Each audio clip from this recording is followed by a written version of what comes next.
Welcome to the Dogs Podcast with your hosts, Blake Reneker, Justin Charles, and Josh All. What's up, Browns fans? Welcome back to another episode of the Dogs Podcast. Kenny Mack and myself coming to you. We had a little bit of a hiatus, about a month off doing our episodes here together with the holidays and just everything going on, the season, just not being fun. But we've kicked it into full gear for off-season mode. So we're excited to be bringing these back to you guys, hopefully on a more consistent basis now, because it seemed like you guys were enjoying them, and we obviously enjoy doing them for you guys. We got a lot of cool stuff to get into today. We got a couple voicemails to get to. Going to talk, obviously, the Deshaun setback. We're going to talk a little bit about the offensive line coach hire, a little bit about some offensive coordinator candidates, what we're kind of looking for into the draft. So a lot of good stuff to get into. But like I mentioned, we do have a couple voicemails. And if you ever want to get your voicemail on the show, head to thedogspodcast.com, tap leave voicemail. It's in the drop-down menu, upper right-hand corner. You can't miss it. Or if you're on a computer, it's just right there on the main page. Just speak clearly and just hit end. You can try it as many times as you'd like. If you don't like the way it sounds the first time, and we'll gladly play it. We love hearing from you guys, especially as we move into the off season. If you're watching on YouTube, please like and subscribe. Make sure you tap the notification bell so you don't miss any of the new content that we're putting out.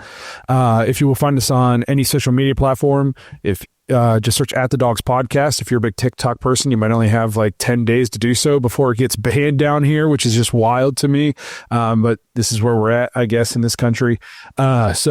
And then lastly, if you're looking for more Dogs content, head to jointhedogs.com, become an official Dog Pack member on the Patreon page, get access to the private Discord, play fantasy football with us once football season rolls around again. We just crowned a bunch of champions, myself and Josh included.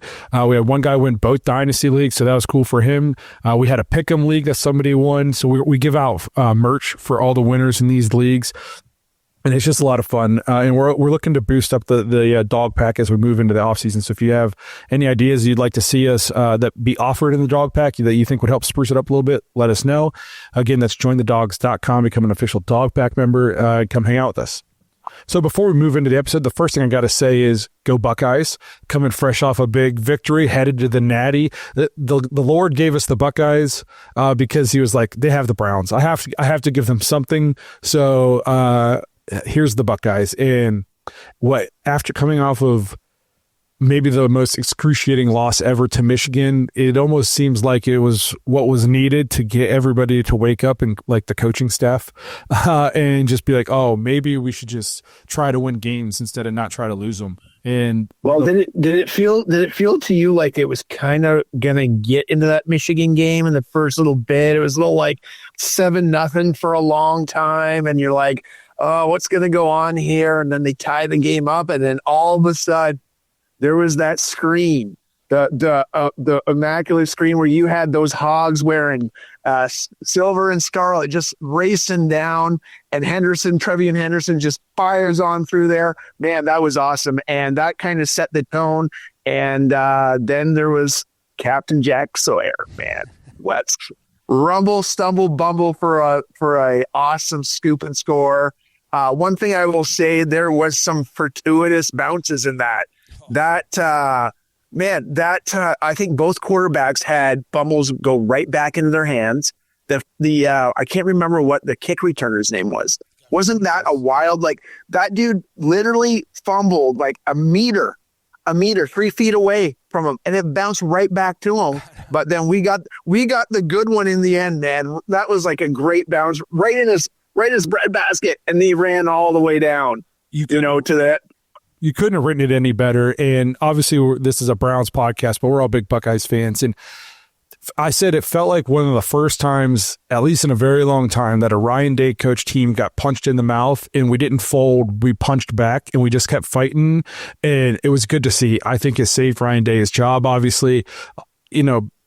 If we get blown out in the Natty, which I don't think is going to happen, who knows? But he's coming back, and now I'm at the point where I'm okay if he comes back, because he's shown a lot of growth in the last month, which is I would thought we were beyond the point of no return with Ryan Day, and his team has grown up a lot, and I feel like he has grown up a lot in just like the last month. Like it sucks I took a Michigan loss to do it, but I'll take a natty. So I can't wait for the 20th. I can't get here soon enough. Go Buckeyes. As you can see, I'm a big Buckeyes fan. So again, at least with the Cavs and the Buckeyes to get us through what was the most horrendous Brown season of I want to say my life, but there's been a lot.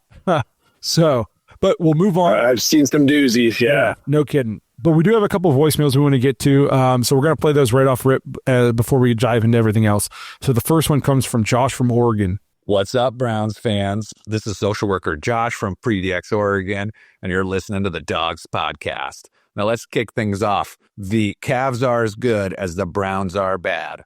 And I think that could be a culture issue, maybe a player issue. What do you think? What would you change, player, culture, coach, to change the overall winning culture in Cleveland Brown sports? All right, cool. Thank you, Josh. We appreciate hearing from you. Again, if you guys want to give voicemails on the show, it's head to thedogspodcast.com. Just tap leave voicemail on that drop-down menu. I thought this was a very good question from Josh, talking about culture. And I think culture is a huge thing in the NFL because you see there's so many teams that are dumpster fire every year and have been for my whole life. And then there's so many teams that are just always good and competitive. You know, you got the Ravens, the Packers, the Steelers, unfortunately. Like all these teams, it seems like no matter what, they might have a down year here and there, but they don't panic. They don't blow it all up. And then they're right back into their winning ways. And then at least until recently, you've had teams like us, the Lions, I would say in the last decade, the Bears, you know, just teams that just can't seem to get out of their own way.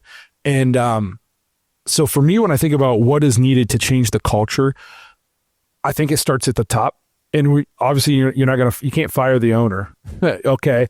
So, but I think if you want to change the culture in the building, Jimmy has to learn from his mistakes. And I think he's learned from a lot. And there's clearly a lot of speculation that he had a lot to do with the Deshaun Watson situation, which seems like it set us back because it appeared that we were moving forward and the culture had really started to turn over with guys like Jarvis and Baker and guys like that in the locker room. But I think if the one thing I want to see change to help improve the culture, and I think we already have done it this season, was we just had a year in which we expected to be good. It went off the rails and we won 3 games and we have the number 2 pick in the draft and we're not blowing it up. Okay. We didn't fire everybody. We're not tearing it to the studs. We're not going back we're going, okay, we had a plan and it didn't work. Let's take a step back. Let's reevaluate. Let's see where it went wrong and then fix the issue. But I think I got a good core in here that we can get this done. And I feel like even in business, sometimes you try things, they don't work. And then you learn from your mistakes, and then but you don't just fire everybody. If a company rolls out a new marketing scheme and it doesn't work, you don't just fire every single person that works in the company. You figure it out. Okay. So I like that we're bringing back AB and Stefanski, and we're going to tweak it and make changes. Now, if we come out and it's a dumpster fire again, then maybe you got to do something. But to me, it was a huge step forward that we had a really bad, hard, rough season on everybody, and we're not blowing it all up. We're not one of these dumpster fire teams that are letting their coaches talk to the media on Black Monday and then firing them on Tuesday after they said they still have a job. You know, we don't look that bad. Like we're sticking with it. We're sticking with the guys in the building, and I think you give guys a chance to succeed and learn. Nobody ever gets better. Look at all the guys the Browns have fired that are still high-level guys in the NFL now, and they're good. Sashi Brown, you know, like he works for the Ravens and all these guys. So I think it's good on Jimmy that he's giving guys a chance to course correct and figure it out and put a plan together and that kind of thing. Yeah, I mean, the biggest thing that you do, social worker Josh, he wanted to know players, for culture, players, coaches, or maybe even higher. I mean, I agree with you. Starts with ownership. They have a vision. I guess our vision really is to give chances and be the most analytically driven club, right? So do they trust the people in charge? And you hit the nail on the head. Yes, they do. Are the owners interfering if they don't? I think Stefanski wanted Deshaun. I think the owner interfered just saying, hey, man, throw that money, make it real, make it everything. You know what I mean? So maybe he needed to step back on that. Again, maybe they learn from those mistakes. GM drives in the talent, right? And then the coaches coach. So the coach takes the vision and brings it to the players.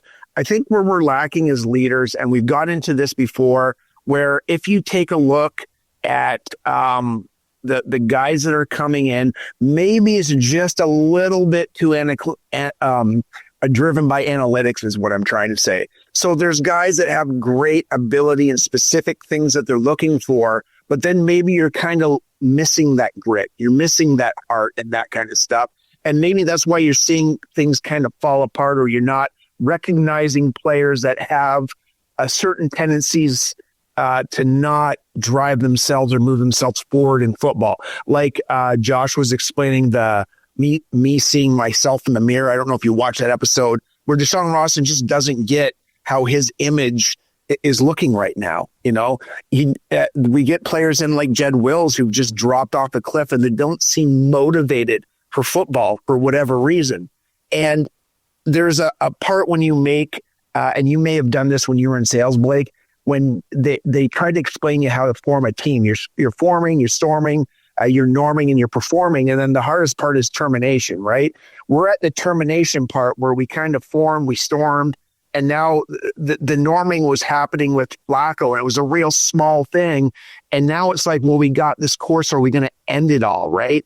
So, I mean, at the end of the day, if the coach understands that stuff, then we got to get some new players in. But the players set the culture, the buy-in, and then that comes from the coach, and you can see it with the Lions. That guy literally came in, he said, hey, we're going to bite kneecaps. We're going to be the toughest team. And like he said his whole bit, and we kind of laughed. And, you know, they drafted a running back. We laughed at them. They drafted a linebacker with their first 2 picks like 3 years ago. And we're like, what are these guys doing? Well, guess what? Maybe they saw that this too high safety was going to be a thing. And now look at the Lions. No one's laughing. They possibly could win the Super Bowl. So hopefully we find our Jarvis Landrys. Hopefully we find our Kareem Hunts, you know, and that we can move this forward with everything that we need to do to make this team a team this year. Well said. Again, thank you, Josh. We appreciate it. I thought that was a really good way to open the show. As we head into the offseason, culture, you know, kind of starts now when you're talking about players you want to bring in, coaches, that kind of thing.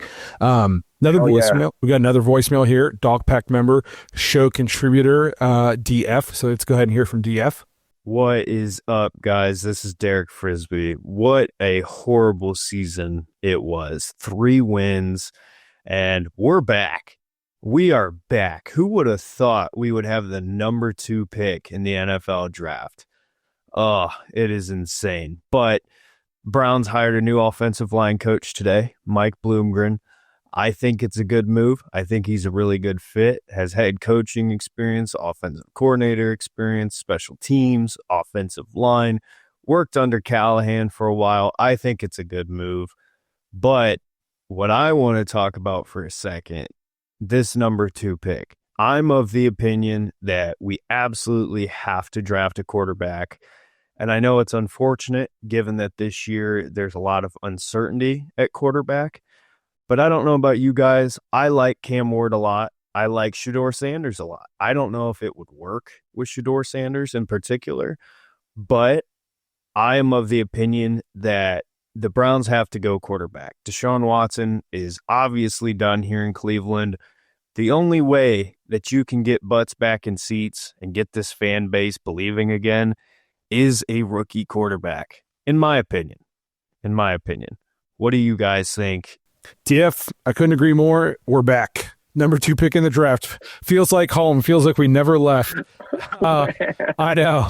I agree with DF in that when we initially fired Dorsey right after the season, I think I said on here that I think that's going to take quarterback off the board for the Browns because I feel like they're going to just go with the veteran route. That being said, everything I'm hearing is telling me that the Browns are going to go with quarterback, and I'm at the point where I agree. I think we have to go quarterback, and I know some people are saying they don't know if they're good enough to be a top 1 or 2 pick, and the way I look at this is you just keep picking one until you hit on one. You have to hit on one eventually.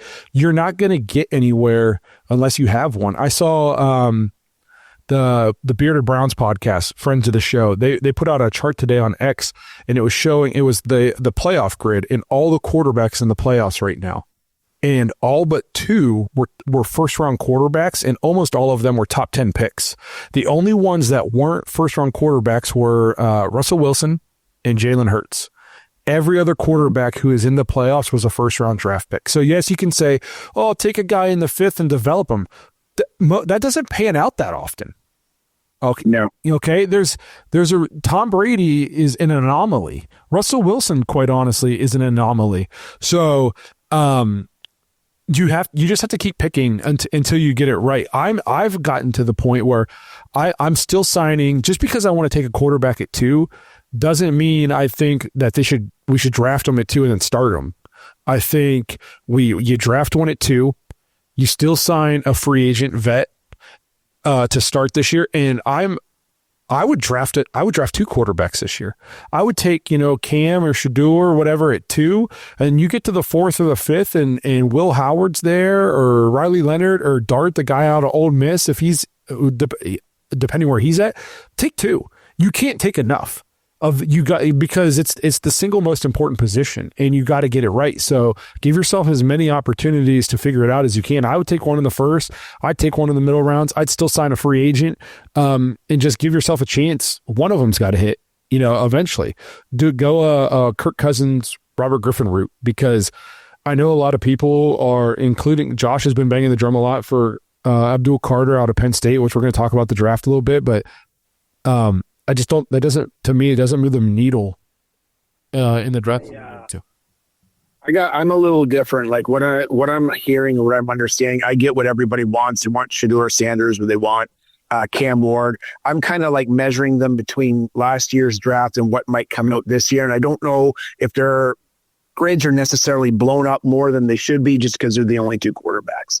I'm going with Fields. I'm going with Huntley, and I'm going with Dobbs. I'm trading down. I'm going to get a pick for next year, and I'm going to draft Genty. I'm going to fix the offensive line just with through the free agency. I'm going to get I forget what his name. I had it pulled up, but I had my computer issues. He's the left tackle for the Rams. It's Noteboom, I believe. Okay. I'm going to get him. He's a scrappy. I'm going to put him. He's a veteran. He runs McVay's offense. Can't be that much different than Stefanski's. And that's what I'm doing to fix it up. Because what I'm hearing, we want to get back to old school Stefanski. Well, the old school Stefanski had Baker. I get that. But they also had Nick Chubb. Our running back room has nobody right now. And if Ford's watching this, I'm not calling you a nobody, but you're not on the same level as Nick Chubb. And I think a lot of people would agree with me on that. And so I want Genty. I want that generational talent. And I'm running the ball. I'm committing to AFC North football, and I'm taking a look at Fields that's not getting played this year, who had a better record and looked as if he played better than Russell Wilson. He's got to be licking his chops saying, man, oh man, I want to get on the field. And I know he's saying the right things like, hey, I want to be a Steeler. I want to be this, but that's going to drive his salary up, and someone's going to pay him, and it might not be the Steelers. So let's get him, let's develop him, and let's see what happens next year. If I'm trading down from 2 to 9, though, and I get Genty, I'm probably getting another first-round pick next year. So I'm just going to take those 2 picks next year, first round, and I'm going to try and get something if it don't work this year. And that's the way I'm rolling. This episode is brought to you by Bodden Sports. Browns fans, Bodden Sports is your one-stop shop for all your athletic gear. Bodden started out perfecting and manufacturing the best balls in the business. Yeah, if that sounded dirty, that's more about your mind than my words. But hey, it's true. Baseballs, softballs, footballs, basketballs, volleyballs, soccer balls, you name it, and Bodden has engineered the highest standard sports balls available. And now they offer more than just sports balls. If you got kids playing baseball or softball, Bodden has batting gloves and bats to go along with both game balls and training balls. If you're into basketball, Bodden makes basketball specifically for indoor or outdoor use. Heck, Bodden even has all the equipment you need for pickleball, which is one sport that I hear everyone is playing, and yet I still never have. And I need to fix that soon. But don't miss the backyard games section of Bodden's website, where you can order everything you need for this upcoming outdoor season. pool balls, backyard volleyball nets, croquet, bocce, horseshoes, cornhole, and more. Right now, you can get 10% off your entire order at Baden Sports, BADEN sports.com/dogs, DAWGS, and use promo code DOGS when you check out. That's 10% off all the top quality sporting gear you need this season. BadenSports.com/dogs. So the only thing that would, if you do something like that, which I had the topics and we'll just kind of jump around since DF talked about the draft. If you trade down, people are like, you could be competitive again this year, but if you say you bring in a Kirk Cousins and you are competitive, this might sound terrible. You risk, and if you don't take a quarterback while you're here at 2, you risk being stuck in purgatory like the Steelers. Okay, if the Steelers ever want to have postseason success again, they either need to suck it up and they need to tank for a season, or they got to give up a whole bunch of draft picks to move up to get a quarterback. You've seen them. They have a good coach. They have a good defense. They have good players, but they get to the postseason and they can't match up. They don't match up at quarterback. They can't move the ball on offense. They can't do anything. If you don't take a quarterback this year and you go and you get like a Kirk Cousins, well, he's only going to be here for a year or two. And if you win 10 games, 11 games, then all of a sudden he's gone. All you did was move your rebuild down 2 years. I feel like if you're here, take one. And if Kirk Cousins hits and he's here for 2 or 3 years and he's really good, great. That means this guy you just drafted, you have 2 or 3 years to get him ready, like Jordan Love, did with the Packers. So I think there's options. You mentioned Genty, so I'll just kind of jump down here talking about draft picks we want to see. I was huge on the Genty train early. That is when I thought we were going to be picking 6th or 7th. But the more I watch Ohio State play, the more I want TreVeyon Henderson. And I don't want to sound like a homer, because a month ago I did not want TreVeyon Henderson, mostly because of his injury history. And I just feel like the Browns have gotten burnt by drafting guys who have had injury history. And it's like every time we take that guy, then he comes here and he gets hurt and he doesn't play. But if you've watched Ohio State this season, and especially into these playoffs, TreVeyon Henderson is a touchdown waiting to happen every time he touches the ball. He reminds me of Jahmyr Gibbs with the Lions. Like, he can catch the ball in the backfield. He is so fast. In his vision in the open field, he would be great in the screen game. He is a home run every single time he touches the ball. But if you do that, then you got to pair him with a David Montgomery. Who we got to go out and find his David Montgomery, because I don't want to give a guy who has an injury history, the ball 25, 30 times a game. So I think you can get TreVeyon Henderson. You know who's David Montgomery is Junkin. Get them both. I say that. Draft them both if you can. I think you can get TreVeyon Henderson probably in the 3rd round, at least in the mocks I've been doing. I've been getting him in the 3rd. If you don't get Judkins, you could get that Cam from Arizona State. All the mocks I've been doing, I've been able to get him in the 4th. Or Scatterbo. Yeah, let me throw a name at you, and some people might not like this, but I'm pretty sure he's going to be a free agent. Najee Harris. He's not crazy high efficient, but I also think that the Steelers' offense is just so bad. They've had terrible offensive coordinators for the last how long? But I think Najee Harris is a battering ram, and he can hold up the punishment. I mean, he gets the ball a lot and he can run hard. And I feel like if you paired him with like a TreVeyon Henderson, that could be a good backfield. I like Quinshon Judkins if we could draft him. But I have moved off the Genty a little bit, just because I think a guy like TreVeyon Henderson, then you pair him with another battering ram of a running back, I think that could be a very solid backfield. I never thought about Harris, but when you said that, you know what it reminded me of? When Baltimore had Gus Edwards. And Gus Edwards would be a guy that I would want to offset, having a reliable running back in the goal line situation, or even the red zone. Goal line, you can trust that guy. He'll catch the ball and he'll give you good downs, but you can get someone that'll get you down the field too. And I think that'd be a great pair. Yeah. I'm on the TreVeyon Henderson train right now, watching him play for the last month. So if we're talking about draft picks and we're talking at 2, then like I said, I'm going to trade down. The biggest thing that we argue about in our Discord is basically Cam Ward or Shedeur Sanders. So the way it goes now is Cam Ward looks like the number 1 pick, but we got a lot of time. Then Shedeur Sanders is the next one. We know our boy, what's that? I can forget his name now. Gage Tucker. I don't know. Sorry, Gage. I don't know why I forgot your name. He wants Shedeur Sanders. I want nothing to do with Deion Sanders. And the idea behind this, and give me your thoughts. If Shedeur Sanders was just a Sanders and not Deion's kid, would he be the tie? You know, because one thing I do like in looking at his numbers, and the one thing that we lack with the Browns, is he seems to be really good with the screen game. You know, he's got the 7th most or the 4th most amount of yards. Can't remember what the exact rating was through the whole NCAA football, all 120 whatever teams. He's got high up there with it, right? But he's playing against Pac-12. The games that he did play against, like BYU, they play Auburn this year, I think. I also played 2 other teams. I don't have it up right now, but he didn't do as well against SEC Big Ten teams as he did. Oh, it was Nebraska is what I'm thinking. As well as he did against the Pac-12.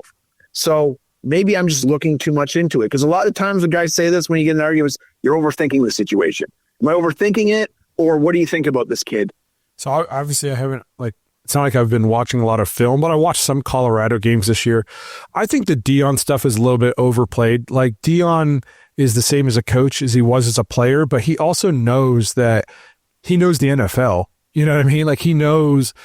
I don't think he's going to jeopardize his kid's future by being he's not LeVar Ball, is basically what I'm trying to say. Okay, like you know what I mean. But the thing I like about Shedeur Sanders, especially in a Kevin Stefanski offense, is Cam Ward reminds me of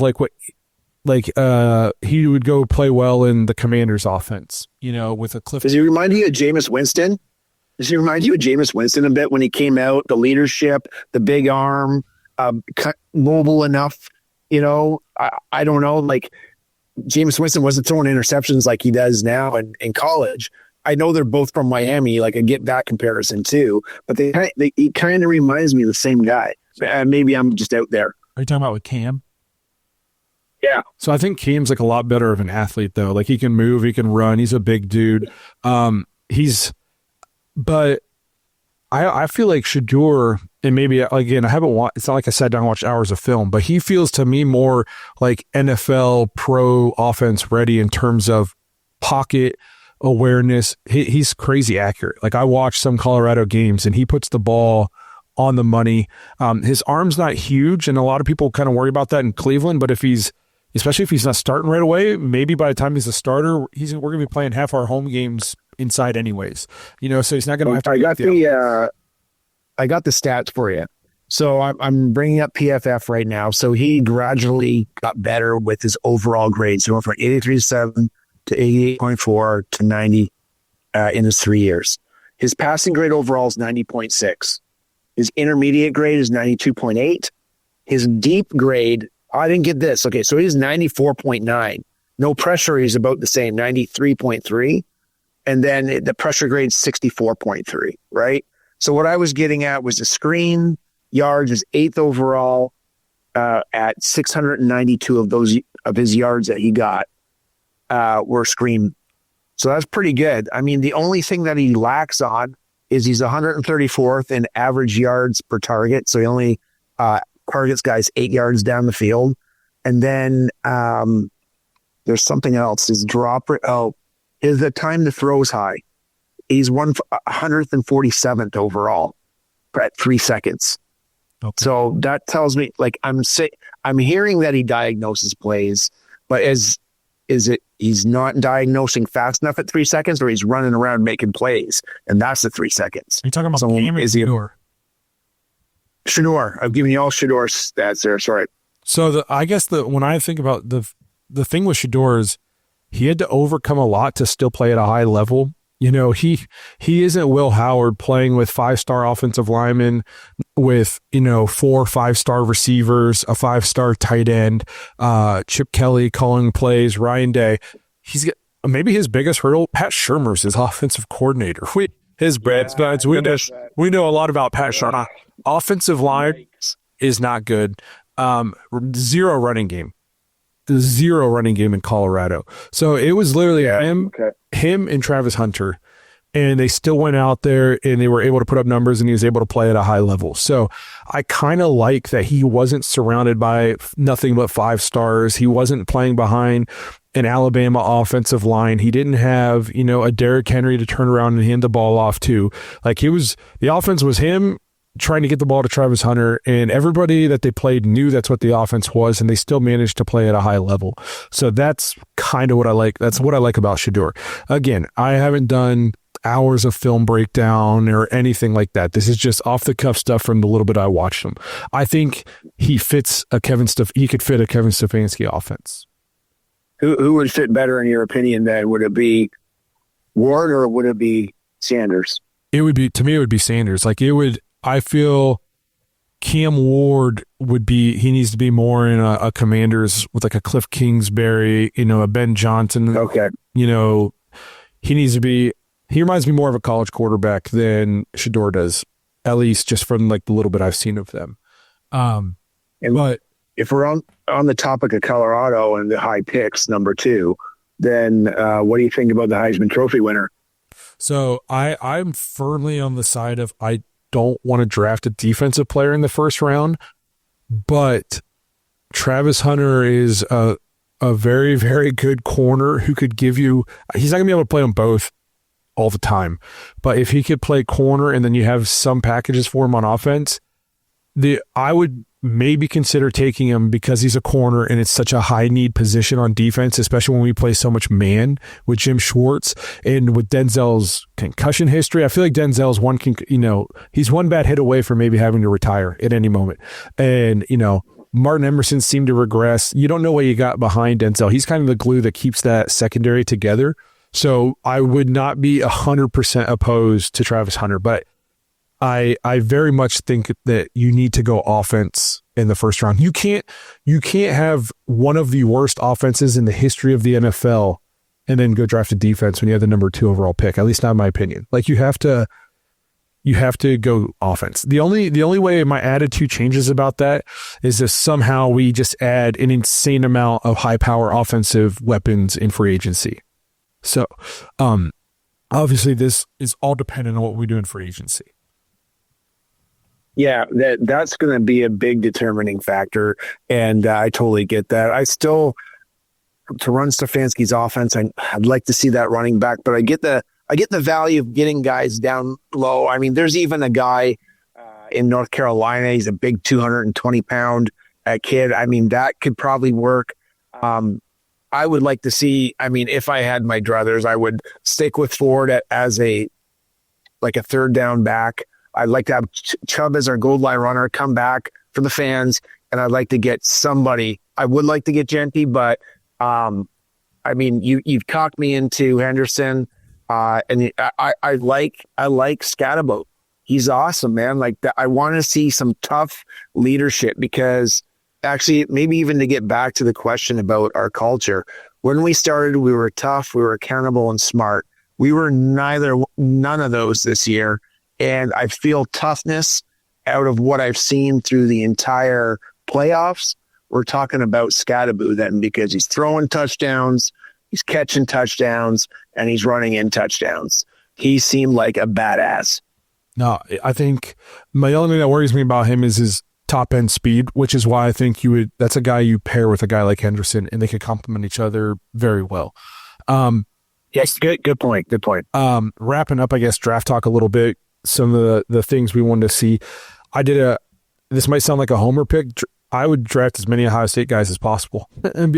I don't say this every year. I am always been like, why don't we just pick Ohio State guys? But sometimes there's Browns, Ohio State fans that are just think you should pick every single Buckeye ever when there's clearly better players available. But I think this Ohio State team is loaded with NFL talent.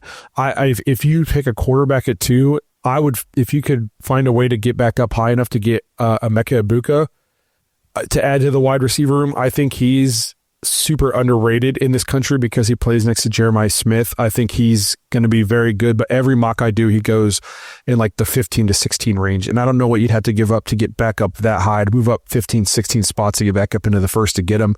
I would take Jack Sawyer at some point, depending on how high his stock is risen.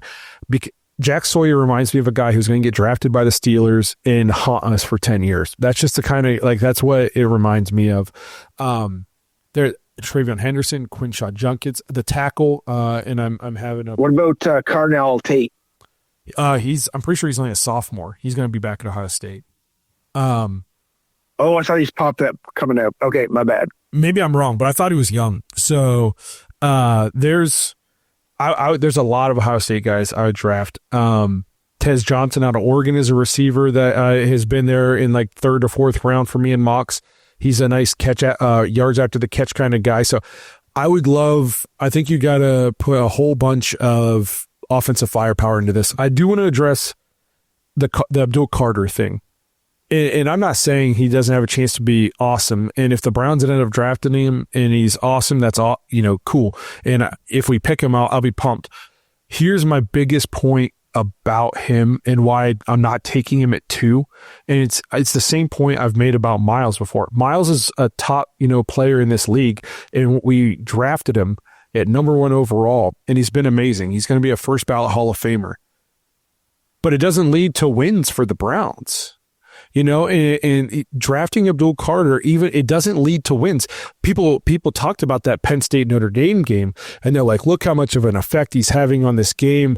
You got to draft him. Look how good this guy is.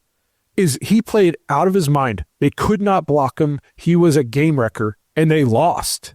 That is my point. Without the quarterback, it doesn't matter. He played an amazing game against Notre Dame, and they don't have a quarterback, and they lost. You know what I mean? So it doesn't move the needle to wins enough for me to take a defensive edge rusher there at 2 when there's offensive guys that you're coming off a historically bad offensive season. You have to hit on quarterback eventually. You have to. So that's where I address the Carter thing. Kind of like you were saying when we were talking about Hunter, right? Like, I mean, when you're historically bad in one part of your football team, you need to compensate for that in some manner. And right now the draft is what we have to talk about, because really we don't know who's going to be available in free agency because of, the tenders they can put down on the guys and re-signings and all this kind of stuff. Right. I actually just did a quick mock draft while you were talking. And do you want to hear what I got? Yeah, go ahead. No. I only did the first 4 picks. So I traded my number 2 pick. I traded it to the New Orleans Saints, and I got back the 9 pick. Obviously, I got number 40. I got 162, and I got a first rounder next year, and I got Shaheed because I need a burner. Okay, I picked up Genty, then I picked up Cameron Williams at tackle at 33. Then I picked up Jalen Monroe at number 40. And then I picked up a cornerback with the next pick, Zaire Alexander. But that's what I did. So if we're going to sit a guy that's got a lot of potential, I mean, would you still go for maybe a development if it's 2 years, if we got a Fields, or 3 years, or like Jordan Love, wait for 4 years, or you're still stuck, or not stuck, you're still sticking is what I meant to say, with Sanders or Ward if they come available. So the only way I'm moving off of 2 is they'd have to offer me something that is just like unheard of, Okay. Like something that is just like we cannot say no to this. Like they're going to basically give us their firstborn. Then I would consider it. But no, I've done mocks both ways. I stayed at 2. I've traded back to 6 or 7. I did one with the Raiders where I got their second round pick and their first round pick next year in Max Crosby, which They said yes on PFF, so who knows? That would be something interesting. It's got to be true. Yep. So I've done all kinds of different mocks just to kind of see what was going to happen. But no, I like it. This episode is brought to you by Danger Coffee. Browns fans, we talk about how Danger Coffee is made free from mold toxins that are in 45% of the world's coffee, but that's not all that Danger Coffee has to offer. Mineral and nutrient deficiencies are a big deal. They make you feel sick, tired, stressed, and they can give you brain fog. These deficiencies negatively affect your immune system, your digestion, sleep, metabolism. Have you ever wondered why you get an initial burst from your coffee, but then you get that little crash not long after? Danger Coffee's patent-pending process remineralizes your body with more than 50 trace minerals and electrolytes, leaving you more energized, engaged, powerful. These micronutrients enter the cells to boost performance. They bind to toxins to provide detoxification support. I know that sounds like a lot, but the bottom line, guys, is minerals matter, and most of us really don't get enough of them on a daily basis. Danger Coffee delivers micronutrients, plus it gives you access to the minerals you already have. Head to dangercoffee.com, use our code DAWGS, DAWGS, for 10% off your order, and that code can be used over and over, so you get 10% off every order you make using code DAWGS. It's time to start every day off with a cup of coffee that gets you going and actually keeps you going. dangercoffee.com, code DAWGS. I got one more thing about the draft. We did meet with Jaheim Thomas at the Hula Bowl, and he's a linebacker out of Wisconsin. The biggest thing is he's a big kid, that's for sure. But he's got quite a few tackles for losses. So that might be something that we'd be looking for in the mid rounds as a linebacker, because who knows what's going to happen with JOK. And I'd like to get some, you're talking about guys that set the tone for the team on defense. And we want tough guys, smart guys. We need some at linebacker. No, I think linebacker's a sneaky need, because I don't feel good about JOK. Like, I keep hearing things about, is he going to play again? And that just, so I think that becomes a need. I think an underrated team need is tight end. And I don't know how far he'll fall, but in a couple of my mocks, I've been able to get the tight end out of Penn State at 33, that Tyler Warren. I would 100% consider that there to pair up with Njoku, especially if we're going back to a more Kevin Stefanski offense. Also, the tight end out of Bowling Green was crazy good this year. I've seen that, yeah. So I think tight end's a sneaky need for the Browns also, because outside of Njoku, that cupboard's bare. There's nothing there. So DF, I appreciate you calling, talking about the draft, and we're obviously going to cover the draft a lot more. I know Josh is going to be doing a ton of draft research and film study and all that good stuff. So make sure you're on the lookout for that. Again, make sure that notification bell's tapped so you don't miss any of it. So the next big topic of this week, and it started with a setback, and then it turned into he completely re-ruptured his Achilles and had surgery again. When I first heard setback, Kenny, I thought there was no setback. This is just them laying the foundation for him to be out all year, because we all know he's not playing for the Browns ever again. No matter, and now then you hear he re-ruptured it, rolled his ankle somehow, had to have surgery again. 2025 in doubt. He's not playing. No, there's no way. Honestly, I think his career's done. He's not gonna play for the Browns anymore. And after we cut him, no teams is gonna sign him. But I think there's a chance, depending on what they can find, and it'll be tough to prove, they might get his guarantee back. I'm hearing things like you're supposed to be in a walking boot for 3 months after this surgery. How on earth do you blow your Achilles tendon coming out of Achilles tendon surgery when you have a boot on? Like, the reports are coming out that he rolled it in Miami. How do you roll anything with a boot? Like, I don't know if you've ever worn one before. Like, I've had one. I've had something not for my foot, had something for my knee. You can't move. No, I've been in a walking boot before. You can't move. There's no rolling your ankle in a walking boot. I think Josh would put that picture on with him and his girlfriend. They're dancing, and they're in Europe somewhere. Didn't look like no boot was on there. No, I saw that video was taken like 60 some days after surgery, and you're supposed to be in a walking boot for 3 months, at least 90 days. I've heard if he re-tore outside of team rehab, they could get the guarantee back, which even if he didn't, like the social media thing, this is the first time I've done episodes. You just have to have some kind of awareness. Like, you know what I mean? Like, it just, I'm not saying he can't go on vacation with his girlfriend. I'm not saying he can't do fun things with her, but maybe let her post it to her Instagram account. Don't post it on yours. I mean, just like have some kind of idea of what the optics are, what this looks like. You're out here doing dances as your team is finishing up an atrocious season. You just had surgery, yet I don't see any boots on. You're walking around, and I mean, it's not like he's running sprints or anything like that, but just the optic, like have some kind of self-awareness. It's like he's oblivious to the fact that it looks bad. Either that or he just doesn't care. Dude, I'm going to call out one of my ex-coworkers and she'll laugh at me because I almost fired her for it. But she called in sick for work and she posted that 12 o'clock bottle run at the bar the day she called in sick.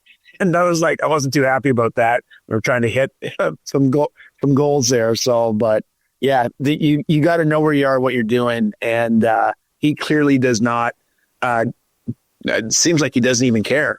And I don't even know if he cares about football anymore. He's just happy to be with his girlfriend, I guess. Yeah, I mean, it's just, that's bad luck. And then even if he does, we don't get the money back that way. Say he rolled it in a legitimate way, doing rehab or whatever, which you would think his physical therapist isn't going to put him in a position to roll his ankle. But again, I wasn't with him, so I don't know. But the Browns. Hey man, I texted Josh the exact same thing. I said either a doctor's getting sued or the Browns are getting money back because this doesn't happen. Yeah. You know what I mean? And the first thing I thought of was Kellen Winslow Jr. Hey, I got a bad knee and maybe I should go ride a motorcycle. Brilliant. So what did this guy do? Was he putting around Miami on some of those scooters or in Key West? You know what I mean? Like, come on, man. I don't care about football. But the Browns at least were smart in this sense that they do have insurance on him, like a lot of teams do. Yep. We talked about this a little bit, but we're going to get some cap relief back from the games he just missed this year. And then when he misses all of 2025, we're going to get, I think, $44 million back for the following year in terms of cap relief. So all of a sudden, I mean, in all honesty, he did the Browns a huge favor because they're going to get, all of a sudden they go from dire cap circumstances or situation to like they're going to have some flexibility moving forward. Mm-hmm. And by adding the void years at the end, I mean, if he's not cut this year, if we can't void his contract this year with the re-injury and cut him now, he's definitely going to be cut the following year. And all of a sudden, the future's not so bleak in terms of money. So, kudos to the insurance on him. I 100% get it. Hopefully they can do something. I don't get the guys complaining what they want him on the sideline. I don't even get the guys complaining about how stupid he is right now. It's working out for us. Just let all the chips fall where they may, and let's get rid of them sooner than later. We'll just clear out that whole quarterback room and restart. Yep, I completely agree. Other big news of the week, we hired an offensive line coach, which this was very quick. Mike Bloomgren, he was the head coach at Rice. I think he was let go mid-season. When I first saw this, I was like, well, I don't know who this guy is, which I'm going to be honest, it's not like I know a whole lot of offensive line coaches. I know Andy Dickerson and Brian Callahan or Bill Callahan. So it's not like I got a lot of information on him. So he started out just with some college career stuff, but the main thing is he's with the Jets. And when his best seasons, they went 9-7, 11-5. He actually worked with a lot of good coaches, mainly Callahan. And I'm thinking this must have been like a hand-picked guy, like Callahan's on the way out, and hey, so you may want to give this guy a shot. But he worked with, and what got him to 11-5 and 9-7, those seasons I mentioned. He worked with Nick Mangold, Alan Faneca, DeBrickashaw Ferguson, Damian Woody, Brandon Moore. But he also worked with the coaches. He worked with Brian Daboll. He worked with Jimmy Ray. He worked with Brian Schottenheimer. And believe it or not, Andy Dickerson was on that team too. But Yeah, I mean, like even John DiFilippo, who we've had here, and he moved on from the Jets and he went to the David Shaw Stanford Cardinals, and he worked 1 year with Andrew Luck. They averaged 43.2 points a game. That was 7th in the nation. And then he had, do you remember our old quarterback, Kevin Hogan? Yeah. He had him for 4 years. The last year Hogan was there, he had McCaffrey, and they averaged a ton of points, and they had an awesome running game for 7 years that he was in Stanford. And then you take a look at his Rice record, which wasn't very good, but they were always a tough team that ran the ball well. So you're getting a guy that's done multiple concepts. I mean, even DF was saying this, special teams and all this kind of experience, but he seems well versed to mesh well with Stefanski just based on the experience and the coaches that he was with. And if you want to say a bit more about him, but the other thing I'd want to hear from you, like based on the candidates that we've verified, out of all the candidates all over, what now, who would you want as a OC? Well, the first thing I'll say is I think a lot of Browns fans I saw online were kind of crapping on this hire, and I'm like, there's no way you guys even know who this is. The other thing they're crapping on is, one, it was the Browns, and then the Browns are going to have to earn some goodwill back with people in terms of decision making. And then two, I think they saw his head coaching record at Rice. Guys, it's Rice. 100%. It's Rice. I would bet a lot of money that no head football coach at Rice has had a great record. They're a baseball school. They are not a football school. I'm borderline surprised they even have a football team. So that's not hold a head coaching record at Rice University against a guy, who has a ton of offensive line coaching experience. I like his experience. I like that he has. He's been with Callahan, a guy who every Browns fan loves. So I think it's a good hire for the Browns in terms of what I know, which is obviously not a lot in terms of offensive coaches or offensive line coaches. In terms of offensive coordinator, I've seen a bunch of names, and to be honest, I'm open to a lot of them. I don't know a ton about any of them. I'm open to, but all the names I've heard just based on where they're coming from, who they've worked with. I'm open for guys who work with Sean McVay. I'm open for guys who work with Kyle Shanahan. I'm open for Kubiak, who comes out of the same kind of system as Stefanski. But we got to hit on this hire. And I think so. I'm open to a lot of people. Whenever I hear, whenever they make the hire, as long as it's not Ken Dorsey again, I'm probably going to be okay with it. Yeah, fair point. I mean, realistically, I can tell you the guys that are going to get interviewed or have. So Tommy Rees is the guy that's on the team now, and he's our tight end coach. I believe he was doing some quarterback stuff too. He's been interviewed. He's got pretty good accolades, and I keep hearing from different sources that they think he's going to be a head coach one day. That being said, Darren Bevel is a guy that's a Stefanski principal type guy. He is a passing game coordinator for the Miami Dolphins. And then you're looking at two other coaches where I'm not too sure about. So you're looking at Charles London, who's a quarterback coach for the Seahawks, and then the tight ends coach, Kevin Koger, for the Falcons. Ultimately, I think you're going to have to get someone that's going to take a backseat to play calling. So that would be a feather in the cap for Tommy Rees. Let's get him groomed up and get him going and see what he can do in an RPO game. I guess for me personally, I mean, Shedeur Sanders would fall in this, but I like Justin Fields to get in that if it's Tommy Rees. I also think they're going to lean heavy on Tommy just for draft sake. He was at Notre Dame, so he's going to know pretty much all that's there. And then he did a year after Notre Dame before he came to us. He did a year with the Alabama Crimson Tide. So he's going to know a lot about Jalen Milroe, and they might go that way. That's kind of what I'm looking at. That being said, coaches like familiarity, right? So you're going to, my gut tells me that it might be one of the Kubiaks. So there's Clay or Clint. And Clint is the guy that's with New Orleans. And I believe Clay is the guy that's with the 49ers, and he's their passing game coordinator. So if that's the case, you're going to probably bring Kirk Cousins instead of with those guys. I do have a dark horse, and I'm really stretching on this one, okay? But everybody loves what the Detroit Lions are doing. They like a little bit of the nastiness, but mainly Ben Johnson. And I was thinking of you when I made this pick, okay? And I know you really like Ben Johnson, but I think the chances of getting him as a coordinator, actually, I don't think. I know it's 0%, right? But what if we got Mark Brunell? Mark Brunell is their quarterback coach. And guess who Mark Brunell, offensive line assistant coach, was when he was with the Jets for his last year of his career? It was Mike Bloomgren, I meant to say.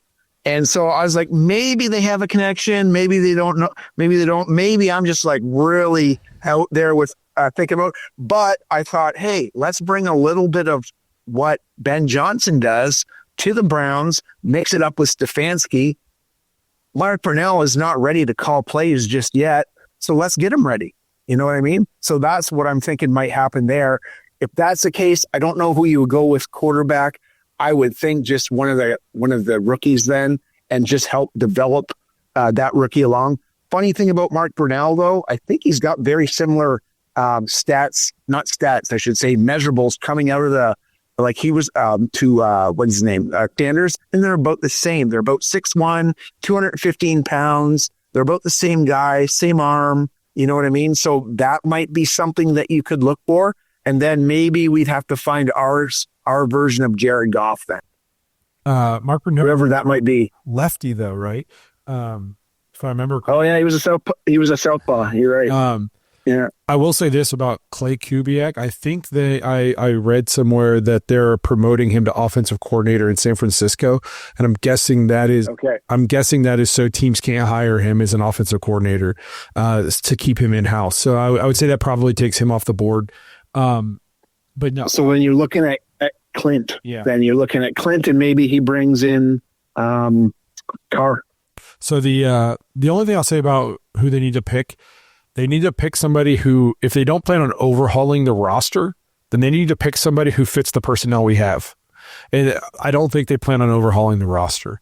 So as much as it would be cool to go out there and get some young offensive coordinator who's going to put us in the empty and we're going to go to like a college offense, that doesn't fit the personnel of this team. So they need to go Kubiak, that kind of thing, in my opinion. So, because we saw what happened when you went and got an offensive coordinator and tried to build just around one person without changing anything else, it was a complete and total failure.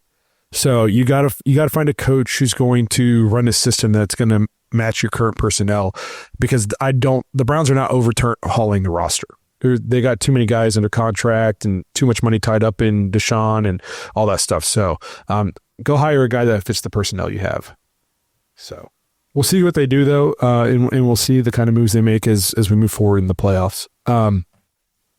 But I think that's pretty much all the topics we wanted to cover today. We're approaching this hour mark, so we'll go ahead and wrap this thing up. We got the London game. That's about it. Oh, yeah. I guess I'll just say this real quick about the London game. Give me your thoughts on what them playing in London. I hate it. I don't like when any team has to play in London. I think it's stupid. The only reason I won't go full like rant mode on it is we have multiple guys in our dog pack who live overseas who this is going to be a chance for them to go to the game. So I'm happy for those guys who are going to get to go see a game. But I just think to take a home game away from Browns fans and season ticket holders, to make players go play in a completely different time zone, to make me get up and watch a game at 9 a.m. on a set, like I don't like anything about the international games really at all. Yeah, I'm not the biggest fan. I will shout out the British Bulldog Browns backers. They're out of London. They're at whatever the casino is there, and I forget it now. The Hippodrome, I believe. They'll probably maybe get in the comments on this at some point. But Kelly, she's the president there. She's super awesome. True Fan, the travel company. I mean, they're gonna get you to London if you want like a hands-off approach to getting to a game somewhere. They're doing Detroit, Las Vegas, and London. Just let them put it in their hands, and they'll take care of you. But I'm considering going. I'm going to be the big 5-0 this year. That might be my 5-0 journey, other than me trying to, twist your arm into coming with me and hanging out in Vegas this year again. I already floated it, and I was put down rather quickly. Oh, you didn't use the 50-5-0 card? Yeah, I did. She didn't care. Dang. So I am supposed to go to Greece this year, though, and I did tell her if the game is while we're in Greece, maybe we'll just have to take a quick little jump over to London. Well, I'm hearing that the game might be October 5th, is what I heard. If that's a Sunday, I meant to say. I think I'm going middle of September, so maybe we can move it. Maybe I'll reach out to the league, see if they can move it up. I think it's all based on speculation when the other games have happened, and you're just kind of matching up when the previous London games happened. And for whatever reason, that one works based on what you think where the Browns are going to go with what's on the schedule currently, like the teams, that is. Okay. But let us know what you guys think of the international games. I've yet to really meet anybody who likes them. So I'll be curious to see what you guys have to think about that. You gotta kick off a Browns backers event at 9 a.m. in the morning. Like, I can't even serve alcohol at that time here in Canada. So that's but all right, we'll go ahead and wrap this thing up. We appreciate you guys hanging out with us. You suffered through a long and terrible season. It's about to get fun again, speculating draft picks, free agency moves, all that good stuff. Watching Steelers fans cry about being one and done again. So we're at the fun time of the year. So you guys made it through the tough season, and now this is the light at the end of the tunnel. We appreciate you guys being here. Kenny Mack and I are going to be hopefully doing a lot more of these episodes for you guys on a more consistent basis now, as time has allowed us to. Be on the lookout for main podcast episodes. Again, also, we won't necessarily be doing them on Mondays anymore, just because of schedules and stuff like that. Josh is getting ready to have a baby, so we're gonna be ironing out some time slots and stuff. Just make sure you have the notification bell tapped so you don't miss when we do put out a new episode. But again, we appreciate you guys being here, and we'll see you guys sometime next week, probably on the main episode. Thanks for listening to another episode of the Dogs Podcast. Make sure you subscribe on YouTube and follow us on Twitter at the Dogs Podcast. Get your thoughts on the show at thedogspodcast.com.